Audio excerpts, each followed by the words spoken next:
Right, I'm not even going to lie to you guys, right? Timing up these engines is so easy, right? So let's spin this around so we can see.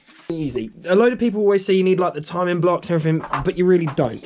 Basically, what you need to do, get these, like I was talking about before, those holes lined up, and literally just get in parallel, in line with like the head here, roughly. I mean, I've got it pretty exact there. And then what you should have is these two lobes, these four front ones should sort of be like pointing towards each other. If you can see there. And then, like I say, with down here being in top dead center, which it is, this then needs to come in. Take the tensioner out of there. Right, and then you need to put this cog on here on the exhaust side. I actually did all of this before putting this in, so you're going to want to do the same, put that in and then put this in. Basically, there's an arrow at the top of the bottom. They just need to be pointing up and down. And then what we're going to do is put the intake side on. Yeah, like I said, the timing is so easy on these. A lot of people think that it's going to be hard, but it really isn't. And I'll explain why. Well, I'm sort of it's got arrows, and basically just as long as you line everything up right, there's only a few things you need to line up. And as long as you line those up right, you're good. And also, remember how stuff came off. So obviously I just cable tie my stuff together. They go on this way. This one goes on first. Which way is it? Look at that, first time. And then it's this one. Right, like that. So these don't have any directional arrows on them. We won't put that one in yet.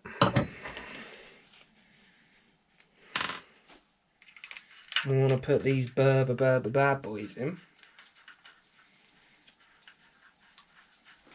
Okay, so torque wrench ready again.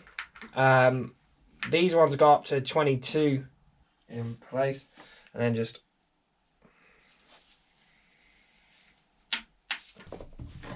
and then assemble. Which one was it?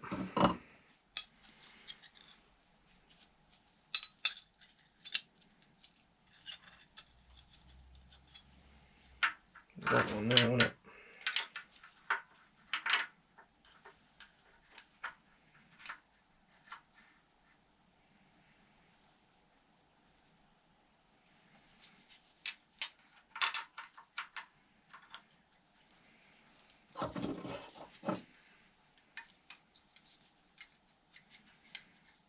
And then these spring ones, and then that other plate there. And then the nuts.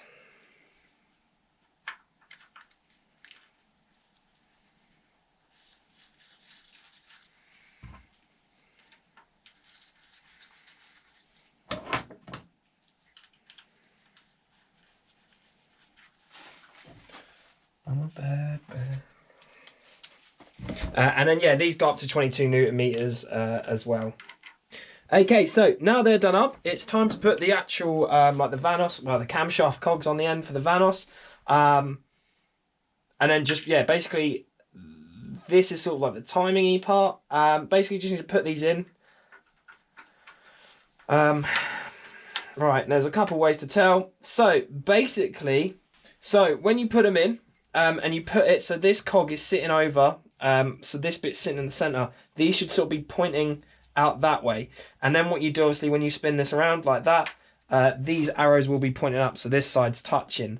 And that's basically it. Okay, so I had to pause up a little bit there, and go back and actually just adjust the cog, the first cog on the cam that goes to the crank,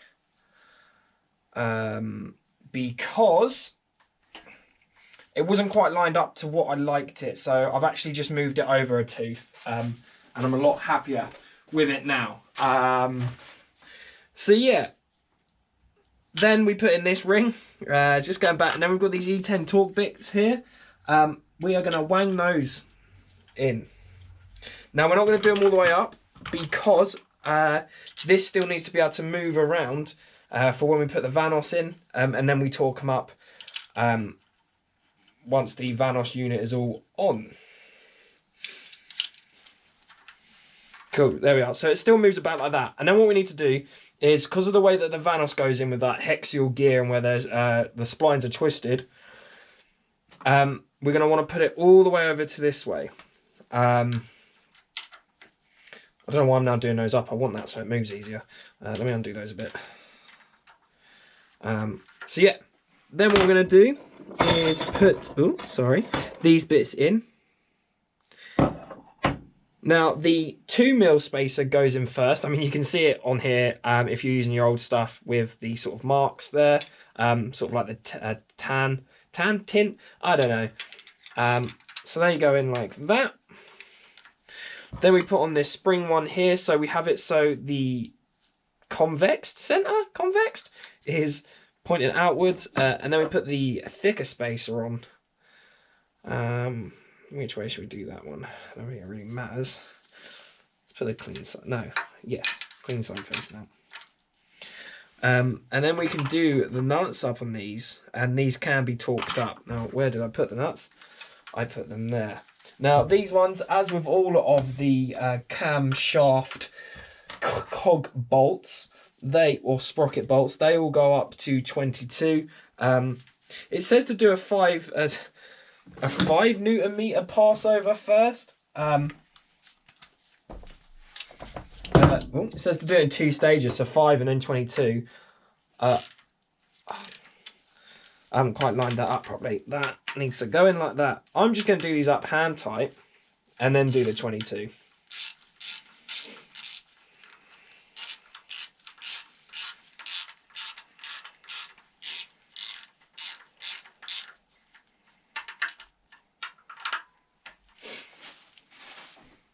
Cool. And because I don't use the timing blocks, I'm just going to whack a spanner over this side just to hold it in place while I then do it up. Say hold it in place, doesn't even hold it in place.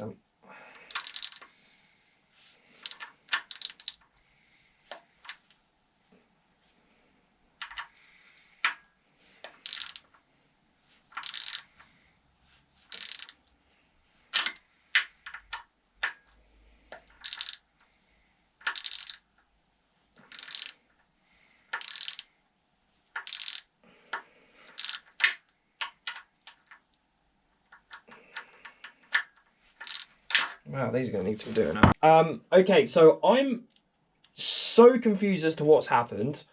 I mean, you guys just saw me do these up and then torque them, or go to torque them, and they kept spinning loads. I was like, oh, that's kind of weird. So then I got on and I was like, tried doing them up more with this one, and they weren't even going tighter, they were just spinning. And I've tried backing them off and they're not. And somehow, I don't know how that's happened, they're threaded. They've gone on perfectly straight and they've just gone, nope, and just pulled the thread out. So, really annoying. That's where I'm going to have to stop tonight. So, we're back a couple of days later, and as you can see, I've got this bit off. I had to Dremel it off. Where's it gone? I don't know. I've now lost it. But yeah, I had to basically cut a slit in this one, cut the knot off, and use a hammer and flathead to bang it off. As you can see, the thread's just stripped in this back bit, which I don't know how that's happened, because I only did it up hand tight before I went to torque it, and then even when I torqued it, I didn't even do it up a lot. Yeah, so kind of annoying that I've now got to take all this off. But yeah, I'm going to do that, and then we'll come back to where we were. Okay, so we're back. And after about a week, I finally got it sorted. Luckily, Hannah from 1320 or 1320 Mini, I think it's 1320, managed to get me some of those threaded bits, the studs, all the way from BMW in Germany. I think it was from BMW straight away. Yeah, BMW original parts, so that was good. Managed to sort that for me nice and quick. So, now that everything's torqued up, it's time to actually put the VANOS unit on itself. So, what we'll do is clean this little area up, and then we'll get the gasket, wherever I've put that, I can see it, don't worry guys, we're good. So you might notice there's a few little extra things on the engine now, which I was doing while I was waiting for that stuff to come in. And that is the thermostat and thermostat housing. I've also bought a brand new water pump for it. You know, because that's one of the things that people have a lot of issues with, overheating on E36s, and basically what you want to do is just replace the cooling system from radiator, hoses, thermostat housing, especially go upgrade to one of these metal ones rather than plastic ones that crack.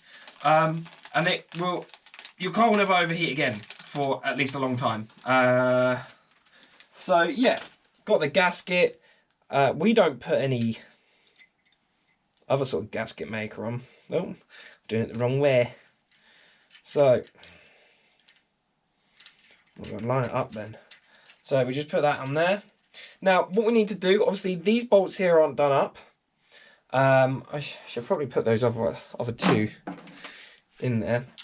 So these ones are done up hand tight. These ones are torqued up. So this is nice and loose. Now what we need to do is, when we put in the VANOS unit, because it has the twisted splines on it, basically these need to get in here, but also make, so you've got to not only make a contact with the outside, but also the inside. What we need to do is, I'm forgetting what I'm talking about now, is spin this. That's why this isn't done up tight. This will move freely, well, sort of freely. It does require a bit of force. Now there's a special tool you can buy that goes in there and you wang it up. Or I've seen other people use like the brake pad mounting things. Or what I've used before is just a screwdriver. I'm not going to recommend you do this, but it's how I'm going to do it, because that's how I mainly do a lot of stuff. I bodge it together, I guess, a bit.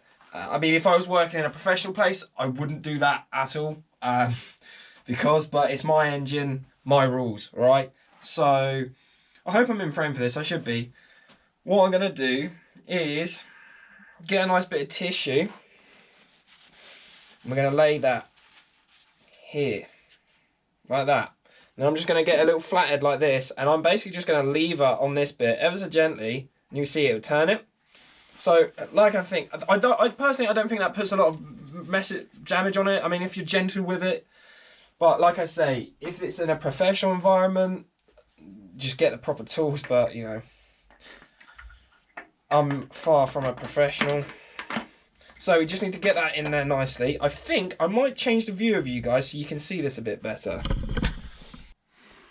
Right, there we are. That should be a better view for you. And I've also got rid of, I realise there's a smudge on the lens. So we've sorted that. Now, like I say, basically what I want to do is I've just sort of pushed this in as much as I can. And hopefully it's sort of lined up. Now, like I said, I'm just going to gently lever on here, and I'm going to be applying pressure to here as well. And you see, it's sort of pulling it in. I'm going to keep going with that.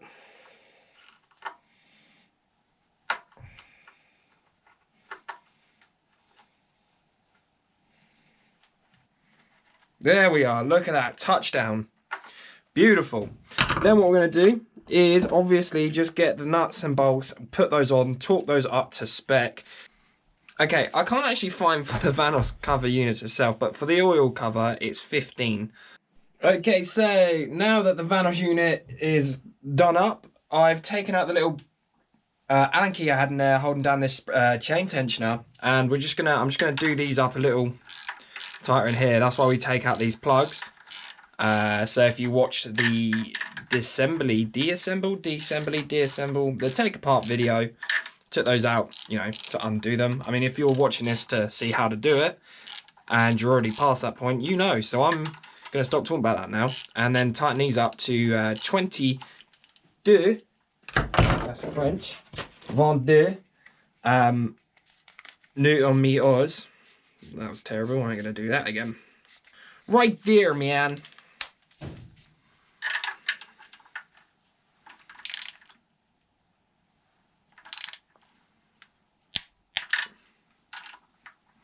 I still sort of do these in a cross star pattern. I don't know whether to or not, but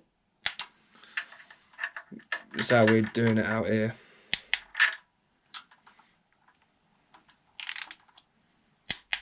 Right, so that just fell straight out. Put these back in, and that is basically it for now.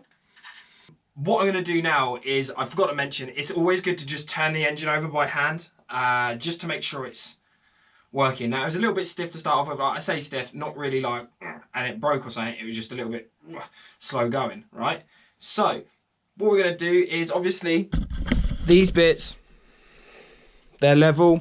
The engine is in top dead center. It might be a little bit hard to see on there. And I'm just going to do just a couple rotations. I mean, do as many as you want, as long as you do like more than one. As you can see, moving, you can hear the pistons going up and down. And always, I think, as like I said, I'm going to put the engine in tomorrow. It's always good just to have a good check over, like while it's out, you can move around it loads to see how well it's moving around, or if there's any damage or anything else. Obviously, once it's in the car, before I start up, which is probably going to be another couple weeks anyway, I'll turn it over by hand a few times, and I might even crank it with the starter motor, but obviously not letting it fire up, just with a load of new oil in it to get it all sort of circulating around. But yeah, so let me look. So we've got the 2 dots again at the top, and then yeah, it's in top dead center there. So that's it for this video, guys. Thanks for watching, and the car's getting closer to being done, so hopefully it won't be long. See ya.